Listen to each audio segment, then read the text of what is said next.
Pertarungan bursa Pilkada Jakarta kian memanas. Terbaru, Ketua DPP PDI Perjuangan Puan Maharani mengaku tertarik dengan nama Anies Baswedan yang digadang-gadang untuk maju Pilkada Jakarta. Tapi kalau di Jakarta lebih mengutamakan kader internal atau kader eksternal, yang penting elektabilitasnya mungkin, Mbak? Ya harus realistis bagaimana melihat situasi di lapangan karena setiap daerah itu wilayahnya itu berbeda-beda. Ini kira-kira peluangnya ada di wilayah mana? Ya. Nama Pak Anies juga katanya tertarik juga ya Pak? Iya. Menarik juga Pak Anies. Terima kasih Mbak Puan. Ya, makasih. Bak gayung bersambut, mantan Gubernur Jakarta Anies Baswedan telah mendaftarkan diri dalam pemilihan Gubernur Jakarta melalui Partai Kebangkitan Bangsa atau PKB.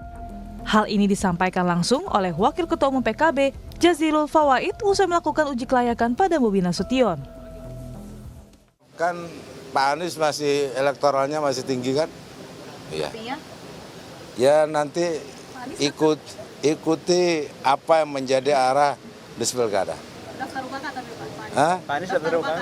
Ya daftar di DKI nanti dipanggil Sepanjang ini baru tingkat wacana, pandangan orang per orang, belum sampai pada keputusan karena keputusan itu banyak hal.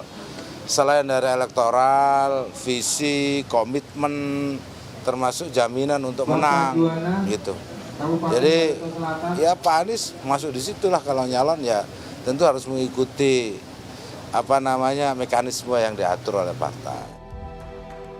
Selain nama Anies, nama mantan Gubernur Jawa Barat Ridwan Kamil dilirik Partai Gerindra untuk maju Pilgub Jakarta. Ketua Harian Partai Gerindra Sufmi Dasko Ahmad ingin menduetkan Emil dengan kader internal Gerindra di Pilgub Jakarta. Ya, Kang Emil itu sudah Gerindra putuskan dan diberikan rekomendasi untuk maju di Pilkada DKI. Demikian. Saya rasa sementara bukan berbeda, tetapi pasti akan sama. Bahwa Ridwan Kamil akan direkomendasi maju di DKI Jakarta. Berarti Gerindra akan mengusung RK di Jakarta ya Bang, dengan kader internal Gerindra atau gimana? Ya kira-kira begitulah gitu. Okay. Setidaknya sudah ada beberapa nama yang mencuat di bursa Pilkada Jakarta. Mulai dari Basuki Cahayapurnama atau Ahok, Anies Baswedan, Ridwan Kamil, hingga putra bungsu Presiden Jokowi, Kaisang Pangarep. Tim Liputan, Kompas TV. Saudara, pertarungan bursa Pilgub Jakarta sudah memunculkan sejumlah nama. Pertarungan diprediksi makin sengit jika nama Anies Baswedan kembali maju berhadapan dengan nama Ridwan Kamil. Namun sejumlah nama baru yakni Basuki Cahayapurnama hingga nama Kaisang Pangarep, putra bungsu dari Presiden Joko Widodo yang diisukan maju bersama Budi Jiwandono juga tengah jadi sorotan. Lalu seperti apa pertarungan bursa gubernur di Pilkada Jakarta? Benarkah nama Anies masih memiliki elektoral yang lebih tinggi ketimbang nama lain? Kami akan ulas bersama dengan sejumlah narasumber yang hadir melalui sambungan Zoom, tapi ada juga yang hadir ke studio. Sudah ada Kepala Badan Pendidikan dan Pelatihan Daerah atau Badiklatda DPD PDI Perjuangan Jakarta. Sudah ada Pak Gilbert Simanjuntak. Selamat pagi Pak Gilbert, apa kabar? Kabar baik Mbak Desi. Ya, kita akan membahas Pilgub Jakarta lagi ya, jangan bosan ya. Kembali lagi ya. Kembali lagi. Oke, kemudian juga melalui sambungan Zoom ada Direktur Eksekutif Indikator Politik Indonesia, sudah ada Mas Burhanuddin Muhtadi. Selamat pagi, Assalamualaikum Mas Burhan. Waalaikumsalam. Selamat pagi. Ya, sebelumnya memang kita sudah ada juga dari Partai Golkar, ada Bang Doli Kurnia, tapi karena memang ada agenda mendadak begitu ya, berhalangan hadir melalui Zoom, tapi kita masih menunggu siapa nama penggantinya dari Partai Golkar ya, Mas Burhan dan juga Pak Gilbert. Tapi saya ke Pak Gilbert dulu. Pak Gilbert, ini menarik sekali ya pernyataan dari Ibu Puan Maharani yang mengatakan kita harus realistis lah. Setiap daerah itu punya karakter tersendiri. Salah satunya adalah Jakarta. Kita realistis dan bahkan Ibu Puan mengatakan menarik juga Anies. Gimana nih PDI Perjuangan?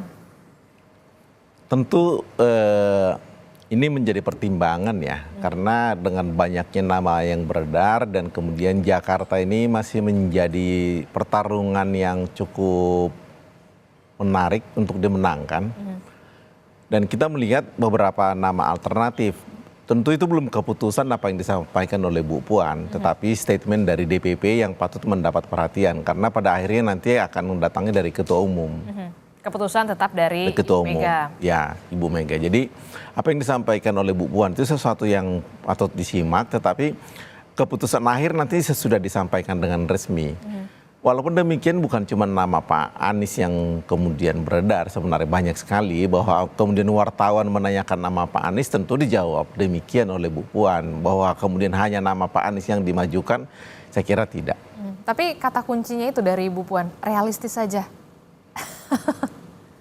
Realistis bisa berarti banyak toh. Bisa iya, bisa kemudian realistis bahwa karena seperti apa yang kita bicarakan sebelum-sebelumnya, akar rumput juga kan memegang peranan penting. Bagaimana bisa bergerak untuk memenangkan. Tapi kalau dari PDI Perjuangan Jakarta sendiri sebenarnya bagaimana dengan respon? Menarik juga tampaknya Anies Baswedan. Kita solid. Keputusan dari DPP akan dikerjakan di bawah, tetapi kemudian bagaimana menggerakkan mesin ini, tentu kita juga melihat psikologis mereka. Kalau kemudian psikologis di bawah itu mendukung dan memang solid, ya kita akan melakukan. Saya yakin DPP akan memutuskan yang terbaik. Tapi Anda yakin DPP itu tetap akan mendengarkan arus bawah yang mungkin tidak belum sejalan? Tentu akan ada survei ya, banyak tindakan yang akan dilakukan oleh DPP, survei masyarakat, kemudian mendengarkan arus bawah, realistis tentunya untuk melihat hasil itu, realistisnya melihat hasil itu. Bahwa kemudian keputusan diambil ya tentu semua akan bergerak mengikuti arahan. Tidak ada mesin yang kemudian jalan sendiri-sendiri, itu bukan partai namanya. Oke, tapi kalau dari PDI Perjuangan Jakarta sendiri sebenarnya siapa kira-kira yang didorong untuk maju? Masa bukan kader sendiri yang kemudian didorong untuk maju sebagai cagup gitu? Banyak kader kita sebenarnya dan belum diputuskan. Jadi artinya bukan sudah final apa yang disampaikan oleh Bu Puan, itu lebih respons terhadap pertanyaan media, wartawan. Ya wartawan. Bahwa di internal kita banyak nama yang beredar. Pak Sekjen sudah menyampaikan ada nama Pak Pramono, Pak Basuki, Bu Sri Mulyani, Bu Risma. Kemudian dari internal sendiri kan Ketua DPD misalnya Pak Adi Wijaya, Pak Aming. Ya semua partai juga mengajukan nama DPD-nya. Saya lihat Gerindra mengajukan Pak Areza, kemudian Nasdem mengajukan nama Pak Bibi. Dan memang itu sesuatu yang wajar begitu. Itu kan karir politik yang tentunya diharapkan untuk menuju ke jenjang yang lebih masuk ke eksekutif lah, bukan hanya sebagai pengurus partai begitu. Dan saya yakin DPP akan melihat mana yang terbaik untuk kepentingan masyarakat juga. Karena tentu kita akan mencari figur yang mampu bekerja. Track record juga penting, macam-macam survei. Sangat penting, karena ini Jakarta bukan kemudian sesuatu yang bisa kita anggap sepele, karena ini secara ekonomi sangat menentukan secara nasional, secara politik juga secara nasional, kemudian secara keamanan juga nasional, banyak pertimbangan yang harus kita perhatikan di Jakarta. Oke, kalau ibaratnya ini Jakarta Bung, jangan main-main. Begitu ya. Mas Burhan, bagaimana respon Anda mendengar dari paparan dari Pak Gilbert tadi? Kalau dari PDI Perjuangan sendiri dari pusat nih, Mbak Puan bilang ya realistis saja begitu kan, menarik juga Pak Anies. Tapi kalau kita lihat apakah ini mungkin terjadi ini PDI Perjuangan dan Anies Baswedan akan bersatu di Pilkada Jakarta, Mas Burhan? Ya, kalau mungkin atau tidak mungkinnya dalam politik di Indonesia apalagi yang cenderung kurang begitu ideologis, itu ya besar saja kemungkinan itu terjadi. Meskipun 2017 PDI Perjuangan punya pengalaman yang cukup keras dan kompetitif melawan Anies Baswedan, tapi dalam politik apapun bisa terjadi, termasuk kita tahu gitu ya, sebelumnya PDI Perjuangan punya pengalaman manis dengan Pak Jokowi, sekarang justru banyak sekali ya rintangan yang membelah keduanya, ya, yang memisahkan keduanya. Itu juga sesuatu hal yang mungkin saja terjadi dan sekarang sedang terjadi. Jadi yang ingin saya katakan adalah apa yang dikatakan oleh Mbak Puan itu, kalau istilah teknisnya namanya beliau memakai pendekatan elektoralis timbang ideologis. Jadi pendekatan elektoralis itu kira-kira merepresentasikan satu pendekatan berbasis elektoral siapa calon yang diusung meskipun secara ideologis mungkin berbeda 180 derajat dengan garis partai, itu bisa mendapatkan privilege untuk didukung. Oke, tapi kalau Mas Burhan mengatakan, tapi Mas Burhan, kenapa kemudian Mbak Puan kalau Anda sebutkan memilih untuk melakukan pendekatan elektoralis dibandingkan dengan ideologis? Kalau kita lihat kan secara ideologis memang seperti kutub ya, utara dan selatan begitu, PDI Perjuangan dan Anies Baswedan, Mas Burhan. Memang track record Mbak Puan lebih ke arah sana ya. Jadi kalau kita lihat Mbak Puan punya kecenderungan yang agak berbeda dengan Ibu Mega. Mbak Puan lebih banyak mewarisi genetik ayahnya ya. Dalam pengertian kalau kita lihat almarhum Taufik Kimas, kebetulan beberapa kali saya ketemu sama beliau punya pendekatan yang jauh lebih fleksibel. Ya, ingat ketika beliau bisa menjadi ketua MPR di saat partainya itu PDI Perjuangan secara tegas mengatakan oposisi kepada Pak SBY. Itu kan luar biasa itu. Jadi bayangkan partainya menjadi oposisi utama Pak SBY, tetapi Pak Taufik Kimas jadi ketua MPR, mendapatkan dukungan dari Pak SBY. Nah itu menunjukkan bahwa Pak Taufik itu figur yang relatif bisa diterima oleh banyak kalangan, termasuk oleh musuh politiknya. Nah Mbak Puan menurut saya karakter politiknya lebih ke Pak Taufik ketimbang ke ibunya. Dan itu yang membuat Mbak Puan itu membuka skenario atau opsi yang sangat luas di atas mejanya. Dia sangat terbuka untuk ke kanan, ke kiri, termasuk dalam urusan Pilkada DKI. Nah kan tidak mudah buat basis PDI Perjuangan untuk kemudian mendukung Mas Anies ya. Dan itu kita bisa lihat misalnya dari penjelasan Pak Gilbert tadi, itu kan kita bisa membaca reading between the line, itu nggak mudah. Ya, konstituen PDI Perjuangan yang kita tahu punya pengalaman cukup keras ya di pilkada sebelumnya, tiba-tiba membalik arah ke Mas Anies. Tetapi kalau kita lihat peta di atas kertas sekarang, apa yang dikatakan Mbak Puan juga tidak ada salahnya. Karena kader PDI Perjuangan yang tadi disebut atau nama-nama yang sebelumnya digadang-gadang PDI Perjuangan sebagai bakal calon gubernur memang belum ada yang kompetitif. Dan di antara yang tersedia top 3 ya, ada Mas Anies, ada Ahok, ada Ridwan Kamil. Ahok yang paling mungkin, tapi kalau head to head Ahok juga kalah gitu. Ini karena Kenapa Anda bisa menyebut demikian? dari survei. Dari survei. Okay. Jadi karena memang pertama Ahok ini punya basis loyalis kuat. Tetapi ketika tidak ada yang mendapatkan 50% sesuai dengan syarat kemenangan satu putaran di DKJ Jakarta, maka Ahok akan melawan baik Anies atau misalnya Ridwan Kamil. Nah itu pendukung terutama kelompok Muslim ya, yang banyak tinggal di wilayah Jakarta Timur, Jakarta Selatan, Jakarta Pusat, itu cenderung kurang memilih Ahok di putaran kedua. Cukup untuk mengantarkan Ahok di putaran pertama, tetapi tidak cukup untuk memenangkan pertarungan. Nah itu dari survei ya, tentu bisa berubah, karena kan pilkadanya juga masih lama. Tetapi survei memberi semacam pattern atau pola yang mungkin dibaca oleh Mbak Puan, bahwa sejauh ini minimal masih ada waktu 2 bulan sebelum pendaftaran calon, ya, nama yang tersedia dari internal itu masih sangat minimal. Dan saya kira Mbak Puan belum pakai tanda titik itu, masih ada tanda komanya ya Pak Gilbert ya. Karena masih ada waktu 2 bulan ya. Dan jangan lupa yang menentukan kan ketua umum. Oke, tetap ada keputusannya di ketua umum dari PDI Perjuangan Ibu Megawati Soekarno Putri. Nah tadi menarik minimal, jadi bisa dikatakan ada PDI Perjuangan juga melirik dari tokoh lain di luar partai selain mungkin nama Anies Baswedan. Kalau tadi kita sudah mendengar penjelasan dari Mas Burhan, nama Ahok tampaknya agak sedikit sulit ya begitu. Kalau dari hasil survei, kalau kata Mas Burhan, bagaimana Pak Gilbert? Tentu kita juga harus objektif ya, melihat bahwa beberapa hasil survei juga memberikan data yang mirip-mirip sebenarnya. Baik survei yang jauh-jauh hari, kemudian belakangan. Kalau kita perhatikan sebenarnya masalah ini kan agak sedikit ditambahin bumbu yang agak berat sebenarnya untuk dikunyah. Karena periode buat sosialisasi kan hampir minim sekarang. Betul. Tentu kita akan mencari figur yang sudah dikenal. Ini juga bumbu yang agak berat untuk dikunyah ini. Kita juga sangat terpengaruh dengan hasil pilpres kemarin dan pileg. Kemudian ada kondisi yang sangat tidak nyaman.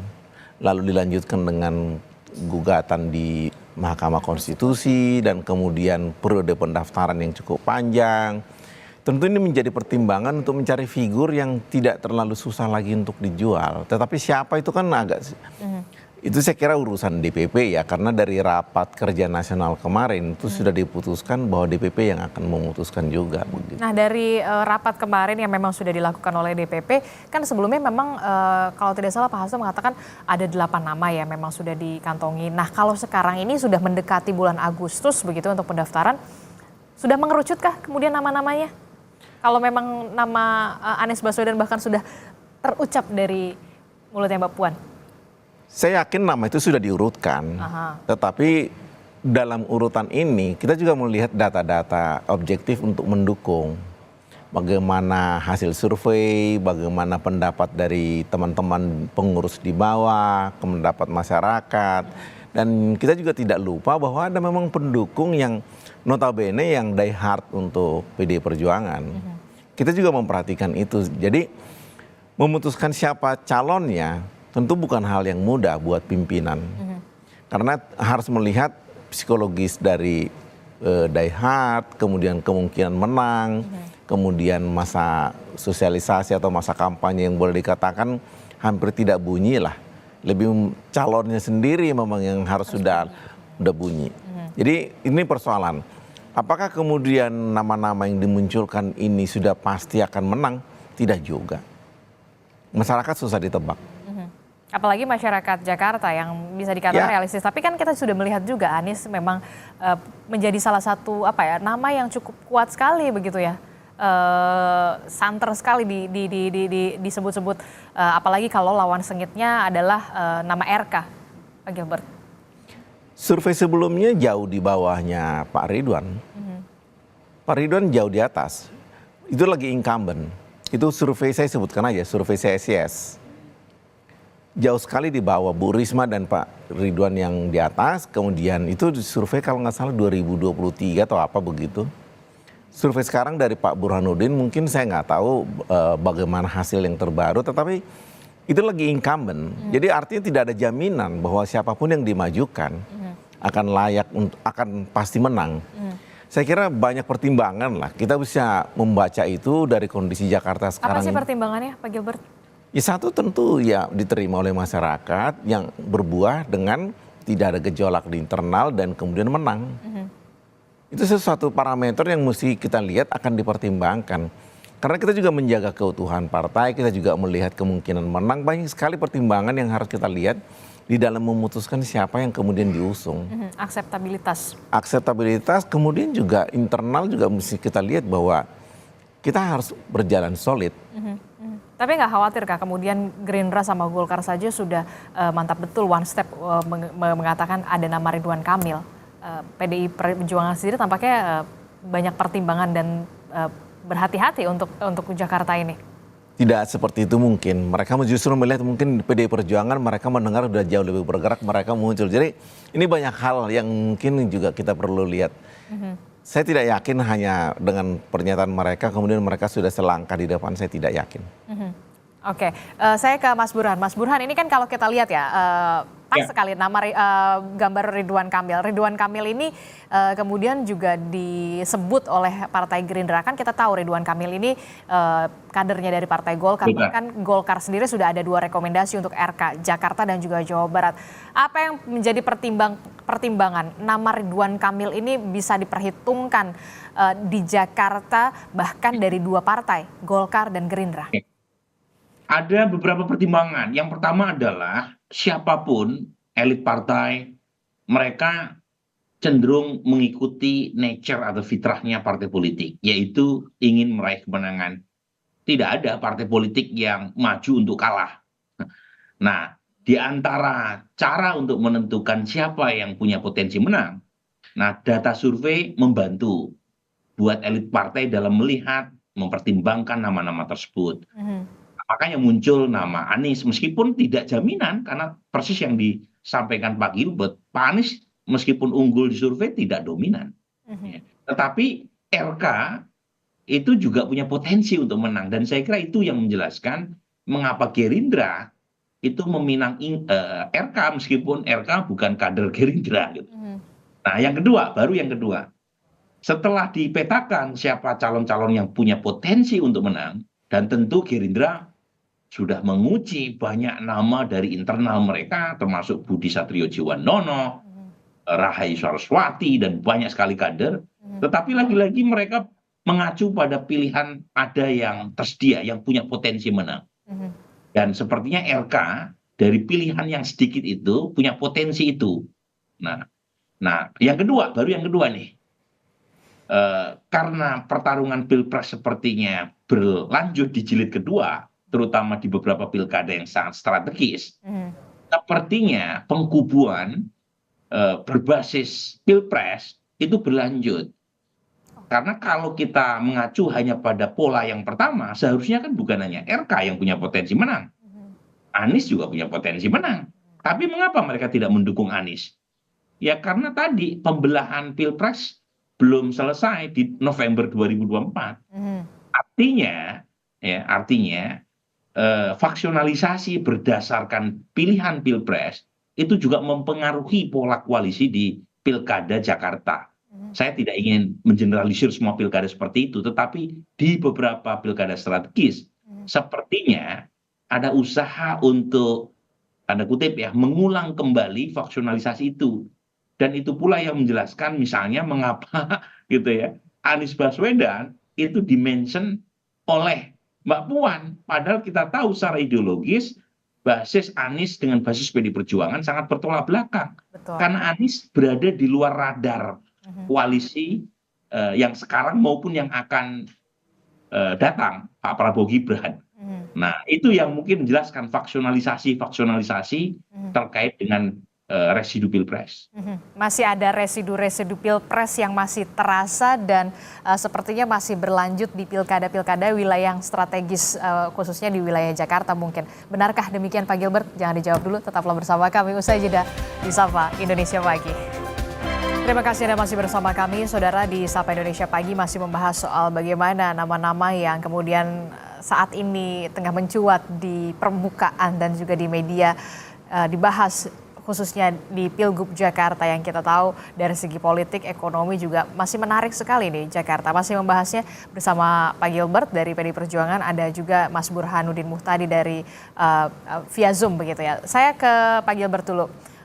Tadi kalau katanya Mas Burhan masih ada residu-residu sebenarnya, masih ada pembelahan yang belum selesai tampaknya rasa pilpres ini. Utamanya nanti akan berlanjut di pilkada di wilayah-wilayah yang strategis. Benarkah demikian? Saya juga bisa mengatakan itu ada. Dan datangnya dari mana?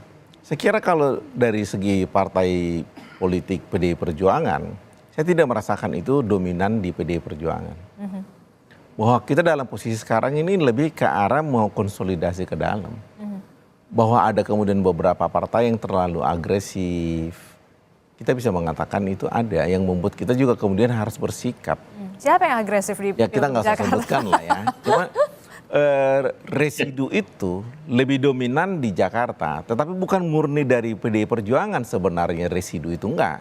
Lebih dominan justru dari tempat lain yang ingin sekali berkuasa. Mungkin sudah tertahan sekian lama ya. Jadi mereka ingin sekali berkuasa dan mereka mau menunjukkan taringnya sekarang.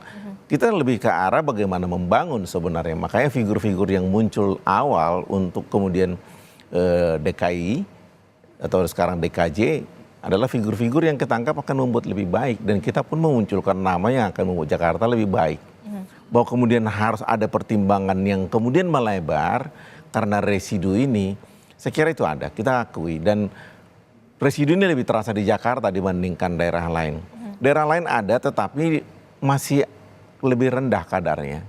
Dan apakah ini kemudian membuat politik ini menjadi lebih panas di Jakarta? Saya kira iya. Oke, Anda sependapat Mas Burhan, apalagi tadi mengatakan ada yang agresif tampaknya ingin berkuasa di Jakarta. Saya masih belum menangkap siapa sebenarnya yang agresif itu. Anda melihatnya bagaimana Mas Burhan? Ya mungkin, tapi mungkin Pak Gilbert yang paling tahu ya. Pihak yang agresif adalah mereka yang bergabung di koalisi Indonesia Maju ya. Dan dari sisi tertentu pengalaman sukses di Pilpres itu coba direplikasi di Pilkada, dan kebetulan dari sisi size koalisi, Kim ini kan partainya banyak kan, minimal 4 partai parlemen, Golkar, Gerindra, kemudian PAN dan Demokrat, belum lagi partai-partai non parlemen yang juga tergabung di Koalisi Indonesia Maju. Jadi kalau kemudian mereka mencoba untuk mengulang kembali koalisi di Pilpres, kemudian direplikasi di tingkat pilkada, terutama di Jakarta, ya karena dari sisi politik memang menawarkan keuntungan tersendiri.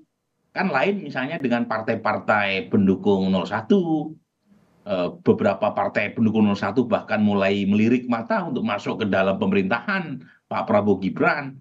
Kemudian partai pendukung 03, PD Perjuangan dan P3 gitu ya.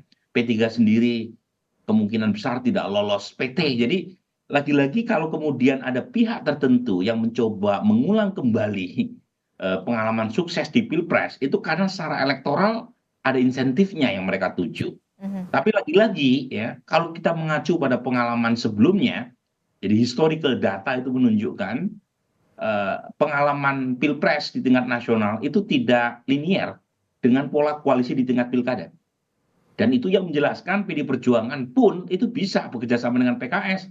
Jangan lupa loh ya, pilkada pertama yang mengantarkan Jokowi sebagai wali kota Solo dan sukses, itu hasil kreasi PD Perjuangan dengan PKS di Solo. Sesuatu yang mungkin tidak terbayangkan di tingkat nasional.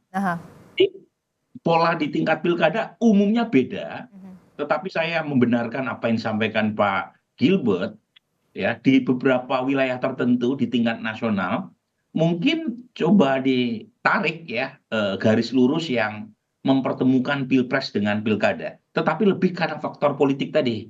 Jadi kan ada insentif politik yang dituju, kemudian pola itu coba dikembangkan atau dipelihara karena menawarkan keuntungan gitu.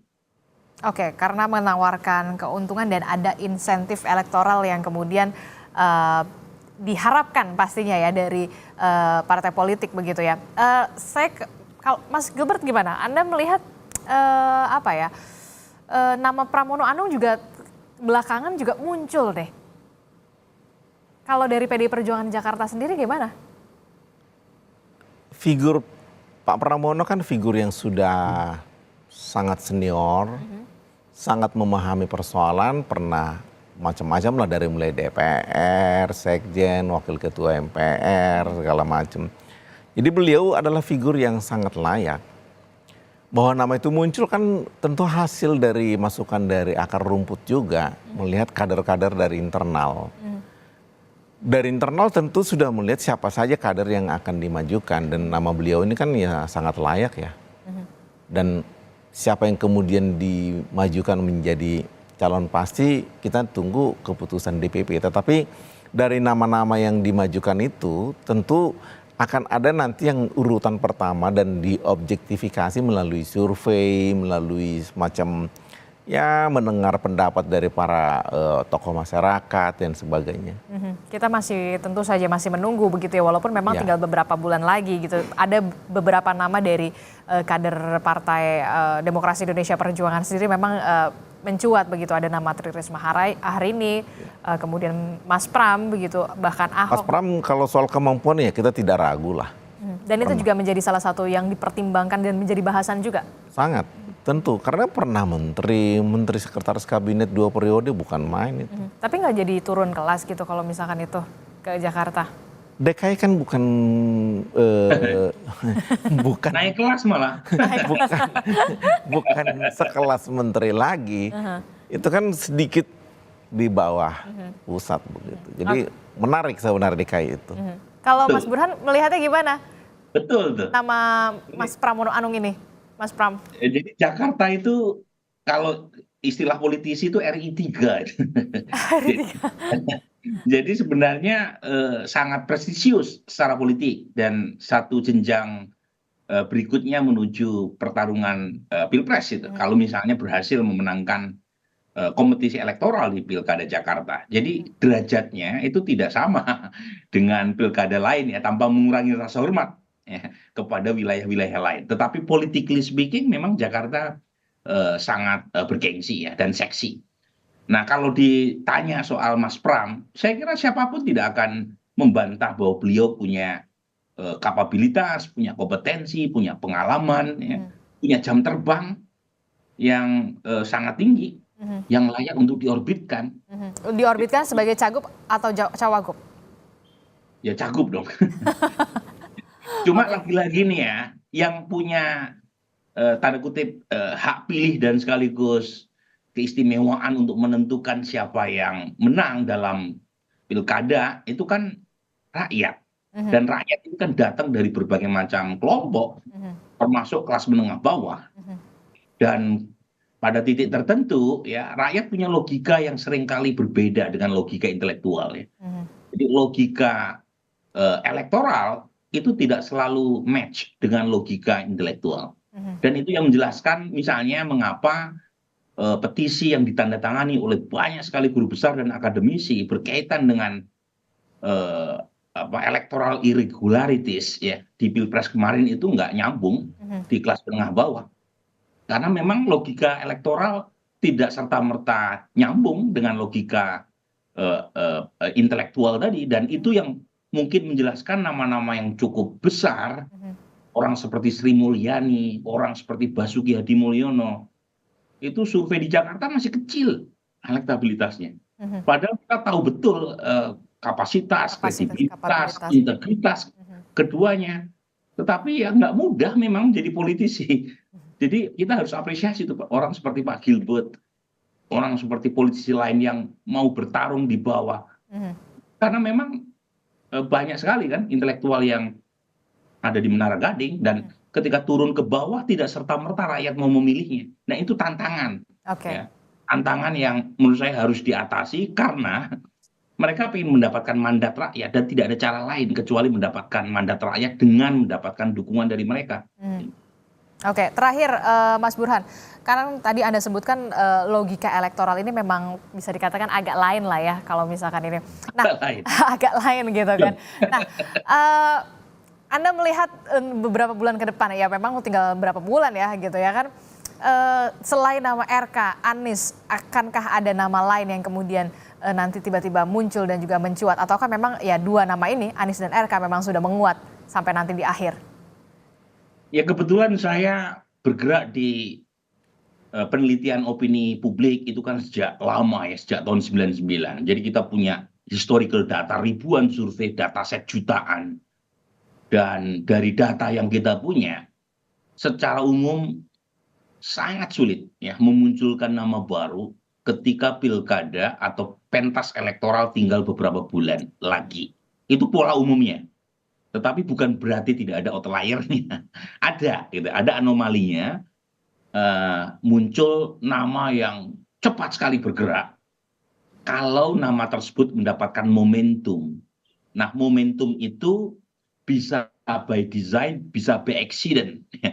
Ya, dalam pengertian tiba-tiba ada sesuatu yang luar biasa yang mengatrol pemberitaan nama yang bersangkutan secara positif sehingga nama tersebut masuk dalam radar publik secara cepat, secara ekspres.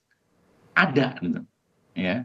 Jadi bisa karena blunder pihak lain, seperti yang kita lihat dalam kasus pidato di Kepulauan Seribu oleh Ahok September 2006. Bisa juga karena momentum besar, seperti yang dialami misalnya Pak SBY ketika menjadi menteri pada masa Ibu Mega. Jadi lagi-lagi dua ini belum kita lihat per hari ini, tetapi bukan tidak mungkin. Karena waktu masih tersedia. Atau nanti mungkin ada kejutan kali yang dibilang sama Mas Kaisang? Kalau kejutan apa itu maksudnya Mas Kaisang? Kalau Mas Kaisang publik sudah tidak terkejut lagi ya? Peluangnya secara elektoral, meskipun MA sudah membuka karpet merah buat Mas Gibran untuk maju. Tapi saya tidak yakin beliau bisa maju ya, karena ini Jakarta, Bung. Jadi susah untuk mengadu keuntungan buat calon yang punya pilihan politik di Jakarta yang kita tahu tingkat pendidikan dan pendapatannya berkali-kali lipat lebih tinggi ketimbang nasional. Oke, ini Jakarta, Bung. Kalau ada dua pilihan, Mas Anies atau kader PDI Perjuangan? Singkat. Saya sebenarnya melihat ada kondisi lain yang kita tidak bahas dan juga tidak muncul di media. Apa itu? Bukan figur, tetapi kemudian bagaimana membuat PDI Perjuangan bergabung dengan PKS. Oke. Kalau PDI Perjuangan bergabung dengan PKS, suara itu kan sangat dominan di Jakarta. Apalagi PKS peroleh nomor 1. Ya, jadi bukan figur Aniesnya, tapi figur dari PKS yang bergabung dengan PDI Perjuangan. Itu elektoralnya jauh lebih tinggi, mesin partainya ada. Ingin mengulang di Solo? Ya kenapa tidak? Apa yang tidak bisa? Dengan figur? Ya kita cari figurnya. Okay. Ada figur dari PDI Perjuangan dan ada figur dari PKS dan kemudian dua-duanya adalah kader partai. Ini sangat menarik sebenarnya. Kemudian mesin partai ini akan sangat kuat dibandingkan figur individu yang kita mainkan. Saya melihat itu jauh lebih menarik sebenarnya. Kalau memungkinkan dalam 2 bulan ini ada pergeseran pemikiran itu di kalangan pimpinan, mungkin itu akan membuat dinamika politik ini lebih ke arah momentum yang positif untuk membangun Jakarta. Selain kemudian gesekan di bawah berkurang, karena gesekannya sebenarnya lebih ke arah kedua partai ini ada di 2 sudut kutub yang sangat berjauhan. Membuat ini ada di tengah, di Jakarta kan lebih rukun. Saya lebih menganjurkan. Tapi kalau dari PDI Perjuangan sendiri tangan terbuka dong kalau bisa bukan cuma dengan tangan terbuka, kita jabatan tangan kok.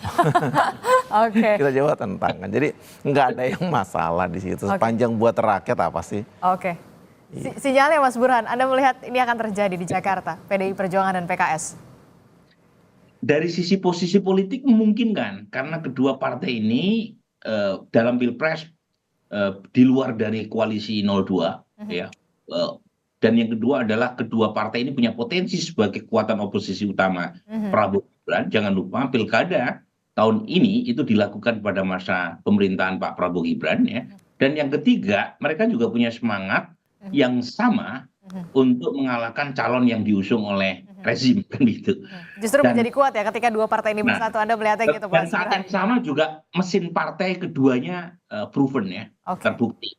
Cuma yang susah adalah menemukan figur yang bisa diterima oleh kedua belah pihak. Dan itu PR buat Pak Gilbert dan PKS. Oke, ini menjadi PR besar terutama bagi PDI Perjuangan dan juga PKS untuk mencari benar-benar figur yang bisa diterima baik dari PDI Perjuangan dan juga PKS. Terima kasih Mas Burhan telah bergabung bersama kami. Kita akan nantikan bagaimana dinamika politiknya ke depan khususnya untuk Pilgub Jakarta. Pak Gilbert, terima kasih dari PDI Perjuangan telah bergabung bersama kami. Sehat selalu Bapak-bapak. Assalamualaikum, selamat pagi. Waalaikumsalam.